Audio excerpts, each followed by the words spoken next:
এর জন্য একটি বাটিতে 1 টেবিল চামচ মসুর ডালের পাউডার নিন। আপনি চাইলে এখানে মসুর ডাল পেস্ট করেও ব্যবহার করতে পারেন। এরপর এতে দিব 1 টেবিল চামচ কফি এবং 1 টেবিল চামচ টক দই। তারপর পানির সাহায্যে এটাকে স্মুথ পেস্ট তৈরি করে নিব।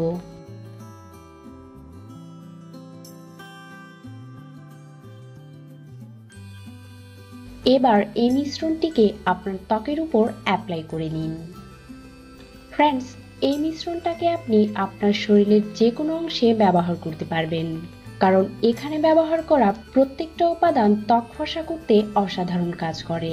নিয়মিত এই প্যাকটির ব্যবহারে আপনার ত্বক আগের থেকে ধীরে ধীরে ফর্সা ও উজ্জ্বল হতে থাকবে, আর আপনার ত্বক থেকে সমস্ত রকমের কালো দাগ দূর হয়ে যাবে এবং আপনার ত্বকে নিয়ে আসবে একটা ন্যাচারাল গ্লো। এইভাবে অ্যাপ্লাই করার পর এটা শুকিয়ে যাওয়া পর্যন্ত অপেক্ষা করুন। প্যাকটি পুরোপুরি শুকিয়ে গেলে এর উপর সামান্য পানি দিয়ে আপনার ত্বককে হালকাভাবে রাব করতে থাকুন। এইভাবে রাব করার ফলে আপনার ত্বক এক্সফোলিয়েট হবে। এতে করে সমস্ত ডেড সেলসগুলো দূর হয়ে যাবে এবং ত্বক ফিরে পাবে প্রাকৃতিক উজ্জ্বলতা। এর পাশাপাশি আপনার স্কিন হয়ে উঠবে সফট, স্মুথ এবং দাগমুক্ত। এইভাবে 5 মিনিট রাব করার পর আপনার ত্বককে পরিষ্কার করে নিন।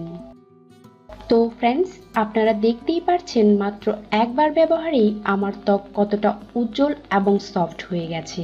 তাহলে বুঝতেই পারছেন নিয়মিত এর ব্যবহারে আপনি কতটা ভালো রেজাল্ট পাবেন।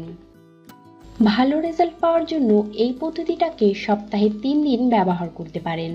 তো ফ্রেন্ডস, আপনার শরীরকে দ্রুত ফর্সা, উজ্জ্বল ও দাগমুক্ত করার জন্য এই পদ্ধতিটাকে অবশ্যই একবার ট্রাই করে দেখবেন। আর আমার ভিডিওটি যদি আপনাদের ভালো লেগে থাকে তাহলে লাইক এবং শেয়ার করবেন। এর পাশাপাশি আমার চ্যানেলটিকে সাবস্ক্রাইব করতে ভুলবেন না।